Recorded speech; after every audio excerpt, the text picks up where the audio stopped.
Hello, dear listeners, and welcome to the first episode of a brand new podcast. You are listening to the Arizona Dbacks podcast. This particular episode not coming at you live from Phoenix, Arizona, as we would ordinarily be, but instead from London, where currently the St. Louis Cardinals are taking on the Chicago Cubs. But that's not what we're here to talk about.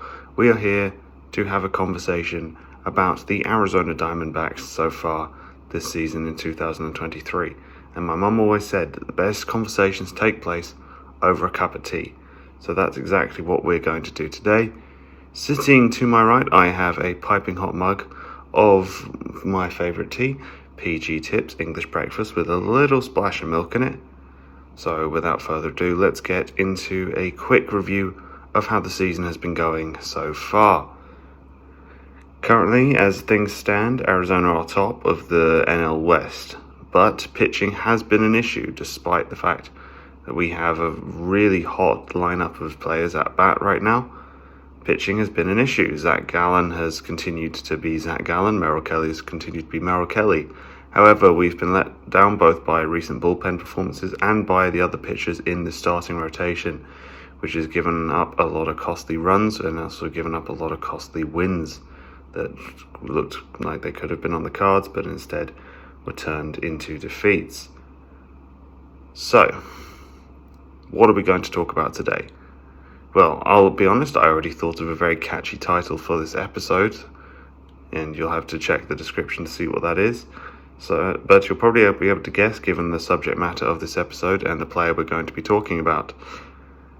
The Dbacks this year have had some brilliant at-bats. They've been coming back from going down early in games and responding immediately, or almost always coming in the subsequent inning from when they've conceded a run. They've usually at least hit back with one, maybe two, taking the lead, and have gone on to hang on to it. Players like Geraldo Perdomo have made massive leaps and bounds in terms of how productive they've been. He's gone from being just a pretty good shortstop candidate to by far and away our best one. No disrespect to Nick Ahmed, but he's just not been putting up the numbers that Perdomo has been. Perdomo's been disruptive when he's got on base. Like most of the Dbacks outfield and infield defense, he's pretty good at stealing bases, and he's been hitting fairly well. We've also got the wonderful signing that has been Lourdes Gurriel Jr., who has brought a bit of the Pina power to Chase Field and also on the road. He slowed down a little recently, but it looks like after overcoming a small injury, he's probably going to be back to our best. But one of the standouts has been Corbin Carroll, and then we're going to get on and talk about them a little later on in the show. So, given the fact that this episode's name is Put the Kettle On, you'll have probably guessed that for this first segment, we're going to be talking about Ketel Marte. So Ketel Marte, most of you know, has been with the Dbacks for a few years. It's one of our standout performers. For those of you who play MLB The Show, especially MLB The Show 22, you'll have gotten pretty sick and tired of using Ketel with that same line of "he's turned into an absolute beast" coming at you every time Ketel steps up to bat.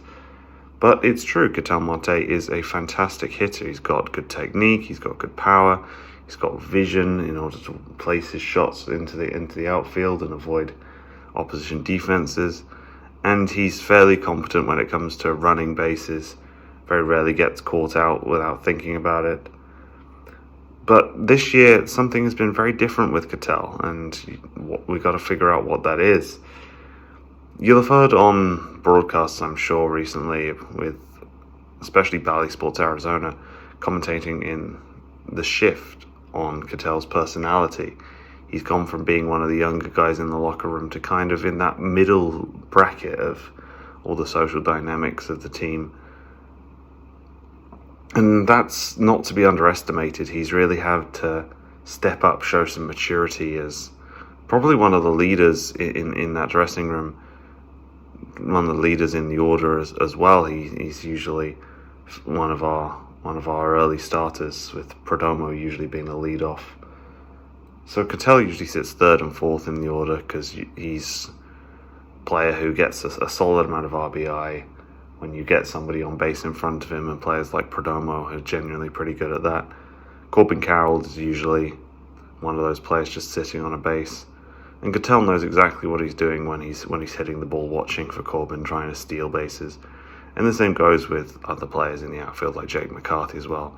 That chemistry and that communication and the practice that goes into running these bases and all the different routines and variants thereof of those routines seem to have really paid off, and I think the coaches deserve a little bit of credit for that. But a lot of the credit should also go to Ketel. He's really switched from being a player who you think, okay, yeah, there's a fair chance of something happening at bat whenever he steps up facing most of the middle of the range to kind of better end of the field pitches in the MLB. But you really get a lot of confidence from him now that he's going to really step up and make something happen. And the stats don't lie on that either. That one of my favourite accounts on Twitter is at Dbacks Facts, which tweeted out that a good stat for you. Ketel Marte has matched his 2022 home run total in 223 fewer at-bats. So in 2022, Ketel hit 12 home runs in 492 at-bats across 137 games. This year, in 2023, without even finishing a full season, he's hit the same amount of home runs in 269 at-bats across 70 games. So that shows you that not only is his personality changing on the field, the way he's playing is different, but also that his confidence is there. He's worked on his productivity and he is delivering that. So let's not lose him when you give all the others the limelight. It's cool that we have a legend of the game like Evan Longoria at the club. It's great that we have Lourdes Gurriel Jr. and Corbin Carroll is somebody we're going to talk about next on the show. But let's not forget that a lot of this shift in how the D-backs are doing has come from Ketel Marte. So with that very witty title, Put the Kettle On, in the books, and it's also in the recording now, so I can't take it back unless I do some severe chopping and editing. We're going to go ahead and we're going to move on to the next D-back we were going to talk about in this episode today. We're going to talk about Corbin Carroll. Everyone's talking about Corbin Carroll. He's on the national media. He made an appearance opposite Zach Gallen on MLB Network the other day. Everyone's talking about Corbin Carroll, and I think it's fairly nailed on that he'll get Rookie of the Year probably in the National League and potentially also just in the entire MLB. But we have to consider whether or not he's also going for National League MVP. He's a great player, and honestly, I think he truly does deserve it. It's hard to look at players and then compare other players when the dynamic of who they are in their teams is often so very different.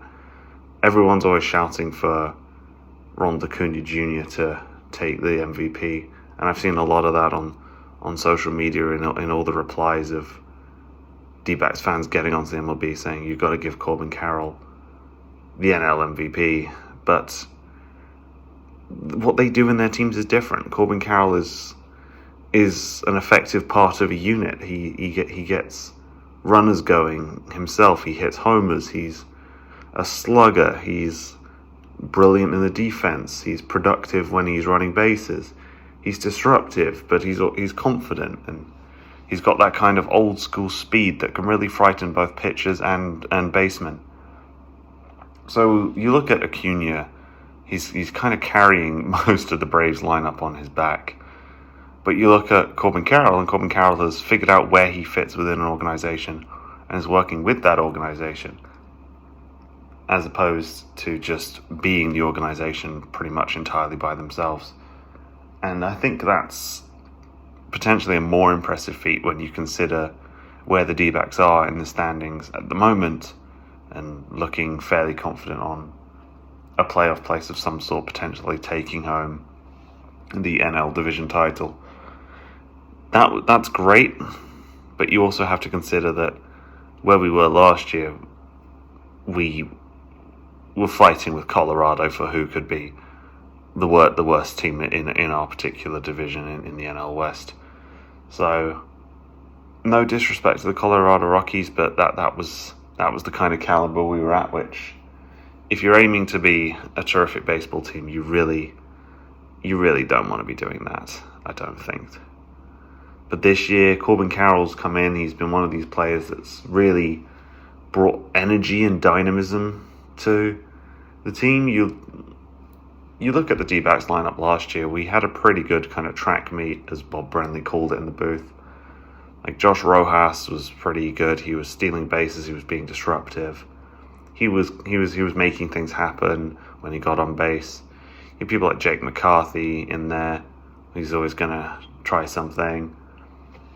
And you could usually count on Christian Walker or someone like that to get a few RBIs while that was happening, which, it's good, but it wasn't setting the world alight. And you look now at what Corbin Carroll is doing. He's doing it as part of that team. He understands what he has to do, when he has to do it. And he's a tremendous athlete as well. Obviously, you have to be incredibly physically fit to get your way into the MLB based on those characteristics. But Corbin Carroll's speed is one of these things that we've not really seen in a player in this sheer volume for a very, very long time at the Dbacks. Like, we have a few guys who are not slow, but Corbin Carroll is a whole nother dimension. And you talk about this speed. He makes people scared of what's going to happen when he's running against them. And it's a very good example of that. You look at the series when we were at the Nationals, and I think that might have been in the rescheduled game, the makeup game. Corbin was sitting on first, just happy as could be. All of a sudden, you just get a little normal hit, and ball's coming back in from the outfield. Corbin Carroll's pressuring. He's already set off and running, and he turns the error that happens in central field. He turns it into a run that he scored from first, and his speed just gets him there so quickly. So it's always nice to have that in your locker, but also to have the baseball brain, the baseball intelligence to know when to use it, to know when to really kind of put the squeeze on, put the pressure on both the pitcher and the outfield of your opposition, and then to do something with it. That's not something that should be easily underestimated. So, holding my mug of tea up to you, Corbin Carroll, I'm toasting you. What a player you are for the Dbacks. So we're going to keep talking about Corbin Carroll a minute here, because he's one of these special players, and if you've been keeping up with the All-Star voting, and I know most of my listeners probably have, you'll have seen he's come out third in the votings, with Lourdes Gurriel Jr. coming in fourth in terms of the NL voting. And I think both of them very much deserve their spots in the All-Star game this year. It's happening in Seattle, and we'll get into talking about that probably in a later episode. This year in 2022-23, compared with Mike Trout in 2011 and 2012. So Mike Trout was averaging .302, Corbin Carroll averaging .293. Trout has 15 home runs in that period, Carroll has 19. The RBI is the same, they've both got 52 in that time. Trout has 27 stolen bases. Corbin at that point only has 21, but has attempted a lot more stolen bases and has been oftentimes called back to first base when the play's not gone through. But you know he's going, and you can kind of sense when he's going to have a go at that, because there's this atmosphere of panic that just kind of descends on the stadium when you're watching him. But the key thing here is that Trout's OPS is .858, whereas Corbin Carroll has .937. Now, obviously, Mike Trout is a very special player who's going through a bit of a slump this year over at the A's alongside his good buddy Shohei Ohtani, who's carrying pretty much the entire franchise plus Mike Trout on his back this year, following that legendary showdown at the World Baseball Classic over the summer. But Corbin's doing something very different to Mike Trout. Corbin's not looking to be the next Mike Trout. I don't really think Corbin's looking to be the next anybody. Corbin Carroll's playing the game of baseball out in center field. He's playing it his way, and you can put him anywhere in that outfield and he'll perform. You can put him pretty much anywhere, I think, in the lineup, in the roster, and he'll perform there too. So let's not also discount. Talk about hitting, talk about speed, but let's not discount his defensive play as well. He's made 3 or 4 spectacular catches that have been getting a lot of play of the week, play of the month kind of calls, and that's not to be underestimated either. Corbin Carroll is, in my opinion, one of the most special prospects the Dbacks have had in a while. His rookie season has ignited, and it just gets better and better and better. He's not a big guy. He's 5'10", but he is slugging it up there with some of the best of them. And I reckon if you gave him a shot at the home run derby, he'd do pretty well at that as well. And he could probably, between pitches at the home run derby, run all the bases and get back to home plate in order to hit the next pitch and still hit more balls than most other people there. So MLB, you heard it here first. Get Corbin Carroll in the All-Star game, and then also get him in the home run derby, because that would be a show that you don't want to miss. But in the meantime, where are the issues coming for the Dbacks this year? It's nice to go out and just spend the entire duration of this mini podcast praising players, but you have to take the chaff along with the wheat. So let's take a look at some people who probably could step up a little bit. Problems. There's 2 names that stand out in terms of who's causing the problems. The irrefutable Zach Gallen and the irascible Merrill Kelly have both been fine, but another 2 pitchers in our starting rotation is Ryan Nelson and Zach Davies, both of which have been looking a shadow of a Major League Baseball player. They've been intimidated by the people they've been pitching against. They've been scared to throw them anything in the zone, and then when they do, it's been easily smashed for home runs left, right, and center across a variety of ballparks. And I saw a hot take on Twitter the other day that said that the D-backs had the bollocks to put Madison Bumgarner out to stud, and I think they should do the same with Davies. And I don't necessarily agree completely with that. I think Davies certainly has a future within the D-backs organization, but I think where he is at the moment, both mentally and physically, in terms of the way he pitches, who he's been pitching to, and what he's trying to pitch versus what's actually coming out of his grip, it's not at a major league standard yet. And I think some time being sent down to AAA may help that, but AAA, you're getting a very different standard of batters. You're either getting major leaguers who have been assigned to develop particularly big flaws with their game, or you're getting major leaguers who are on injury rehab, or you're getting minor league players who'll never quite make it. And when you're one of the pitchers being sent down from an organization that's looking to take home at least some form of title or silverware from the end of this season in Major League Baseball, that's not the sort of thing that you want to be facing week in, week out. Playing baseball, practicing baseball, that's good, but that's not going to get us results as far as we know. So I think that's definitely where Zach Davies is going to end up at some point this year. But let's talk about Ryan Nelson as well. Ryan Nelson's one of these pitchers that comes up to the mound and you think, I'm not scared of you. He's one of these guys that just seems, maybe he's a bit too raw to be out there sometimes. You look at him, he's got that sweet baby face to him.